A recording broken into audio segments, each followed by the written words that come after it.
My entitled boss thought she could play God with my health. She actually thought she could trap me, fire me for a disability, and get away with it because her daddy left her a restaurant she had no idea how to run. She treated the business like her personal playground and the staff like her toys. But she made one fatal mistake. She handed me a termination letter filled with provable lies. Right after denying me medication that keeps me from having a seizure, she thought she was untouchable because of her net worth. But she didn't know I had documented everything. Watch how she instantly regrets crossing me when the inheritance she used to bully everyone gets drained by a massive lawsuit.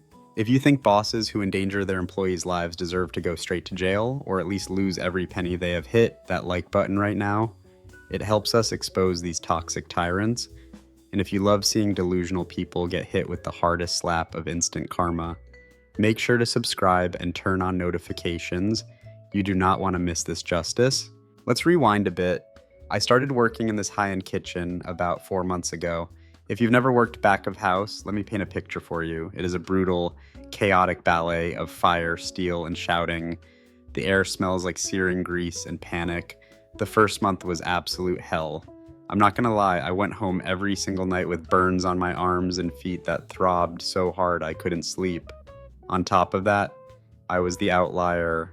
I was the new girl, the only female on the line, and I'm overweight in the kitchen industry. That usually puts a target on your back. But here's the thing, I grinded, I put my head down, I learned the stations, and I earned my stripes. By month 3, even the grumpiest line cooks were giving me props. Internal monologue. I finally felt like I belonged. For the first time in years, I wasn't just the big girl taking up space. I was a machine. I was plating dishes faster than the guys. I felt proud. I felt needed. The paycheck was barely covering my bills, but the validation, that was priceless. Everyone was great, except for one person, the owner. Let's call her Cruella. Cruella didn't build this business. She was the classic golden child who received the restaurant as an inheritance from her father. She walked around in designer heels on a greasy kitchen floor, looking down her nose at the people actually making her money. She was delusional, thinking she was a girl boss when she couldn't even turn on the fryer. The restaurant had these draconian rules, no breaks, literally. We had a 5-minute minimum break rule, but absolutely no breaks during the rush hours of 1200 to 200 p.m. and 500 to 800 p.m. I respected the rules. I never complained, but then Cruella started targeting me. I was strictly a day shift worker. I had my routine down. Suddenly, she flips my schedule. She puts me on one single night shift a week. Internal monologue. My anxiety spiked immediately. Night shift is a different beast, different prep, different pace, different crew. I felt like I was back at day one, relearning everything while she watched me like a hawk, waiting for a slip up. Because of the stress, my brain became a sieve. I'd be packing my bag for work, hands shaking, heart racing, and I'd forget stupid things. My hat, my glasses, my phone charger. But on the night of the incident, I forgot the one thing. I couldn't afford to lose my blister pack containing my mood stabilizers and seizure medication. It's 6:00 p.m. The dinner rush is looming, but right now, the kitchen is dead. We are ahead on prep. The ticket machine is silent. Suddenly, an alarm goes off on my phone. Beep, beep, beep. I freeze. My blood runs cold. I pat my pockets. Empty. I check my bag. Empty. Internal monologue. Panic sets in. It starts in my chest, a tight squeezing sensation. I'm on 6 different medications. The mood stabilizer is the heavy hitter. If I miss that dose by even an hour, the withdrawal hits me like a freight train. My hands start trembling. My vision gets blurry. And the seizure risk. That's not a joke. If I have a seizure next to a deep fryer, I could be unalived. I turn to the head chef, a good guy named Mark. He sees the color drain from my face. Mark, whoa, you okay? You look like you're gonna pass out, OP. I forgot my meds. My alarm just went off. I need to take them now or it's gonna get bad. Mark, Look, it's dead in here. Just text your boyfriend. Have him Uber them over. We aren't busy. Other people take calls all the time. He was right. I looked around. The manager, Cruella's husband, was scrolling through Facebook near the pass. The day shift lead was FaceTiming his girlfriend in the walk-in. I step out of the line, just 5 feet away, and pull out my phone to text my boyfriend. My fingers are shaking so bad I can barely type. Forgot meds, emergency. Please bring. I hit send, and that's when the kitchen doors swing open. Cruella walks in. She's wearing a white fur-lined coat that costs more than my car. Her eyes lock onto my phone. Cruella screaming. OP, what do you think you are doing? We do not pay you to stand around on your phone. OP, Cruella, please. I'm just sending one text. I forgot my seizure medication. Mark said it was okay because Cruella interrupting, getting in my face. I don't care what Mark said. I signed the checks. You are stealing company time. If you need to deal with your personal drama, you do it on your break. OP. Okay, I'll put it away. I just need him to bring them. Cruella. No, you want to use your phone? Go on break, clock out, now, OP. It's 6:05. The rule is no breaks between 5 and 8. You said Cruella, I said clock out. You are useless to me if you're distracted.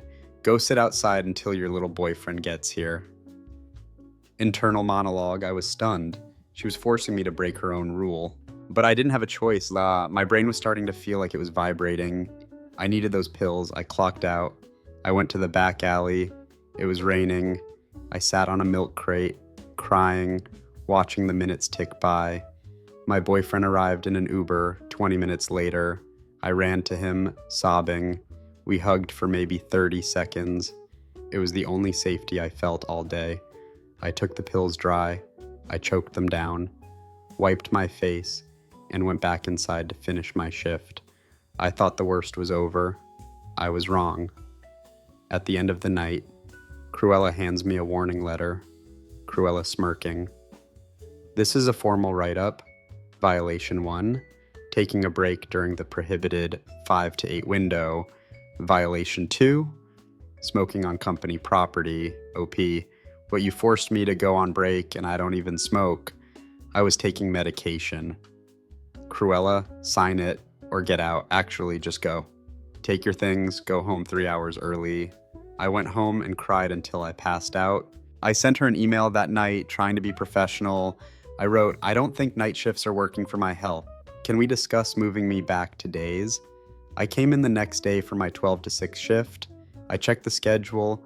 My hours had been cut by 50%. I walked up to the manager, Cruella's husband. He looked guilty. He wouldn't meet my eyes. OP, why are my hours cut? Did she do this? Manager, I don't know. I'm sorry, OP. I waited until 2 p.m. I went outside for my actual scheduled break.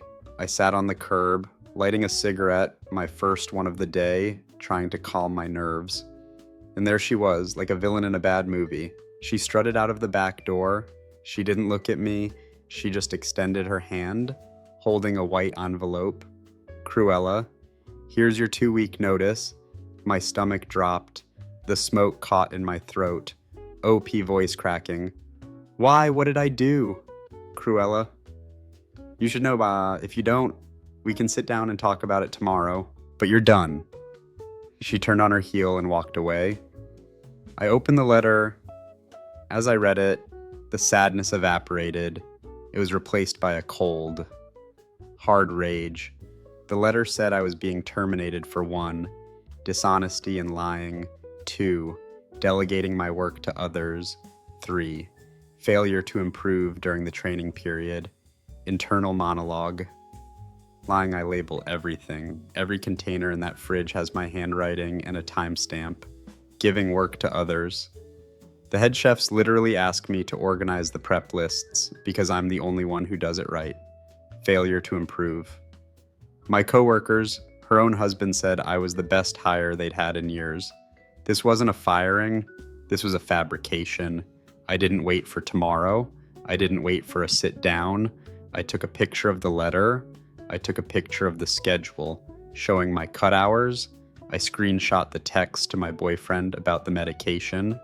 Then, I called a family friend who specializes in employment law. When I explained the situation, the forced break, the medical denial, the retaliatory firing, he went quiet. Then he started laughing, lawyer. She put in writing that she fired you for performance right after penalizing you for a medical accommodation, and she violated the ADA. Oh, this is going to be fun. We didn't just file for unemployment. We went for the throat. We filed a claim for wrongful termination and disability discrimination.